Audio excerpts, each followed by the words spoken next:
لو انتوا لاحظتوا انا خليني دلوقتي مثلا الغي اللي انا عملته ده دلوقتي، تمام.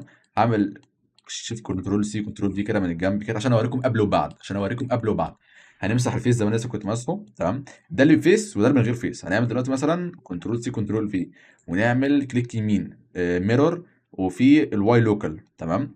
هنعمل نفس الكلام هنا عشان بس نوضح لكم الصح من الغلط. ده الشكل ابو فيس، وده الشكل من غير الفيس. هنعمل برضه نفس الكلام كنترول سي كنترول في، ونعمل هنا ميرور على الواي، تمام. دلوقتي هنحاول نخلي هنا في عندك خيارين في ان انت تجيب السناب تول اللي فوق دي، تمام، وتقعد تحركها عشان تبقى مظبوطه، بس ده يعني هتبوظ معاك قوي، تمام. السناب تول ده غرضه ان هو بيحاول يخلي الحاجه تدخل جوه بعض كده، بس هو هيضايقك اكتر.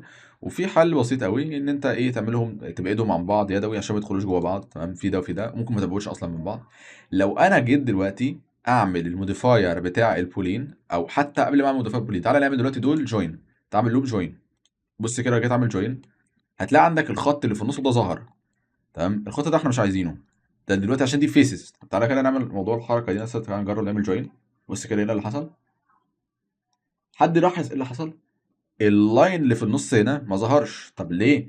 دي اوريدي فيها فيس، دي ما فيهاش فيس. هنا المنطقه اللي في النص دي متفرغه، يعني لما اتنين لاين اوف فيرتيسز اتخبطوا في بعض ما عملوش الشادو اللي في النص اللي بيحصل ده. فلما تيجي تعمل نسخ لاي موديل، انت تعمل الهيكل الخارجي بس، ما تعملش اللي جوه.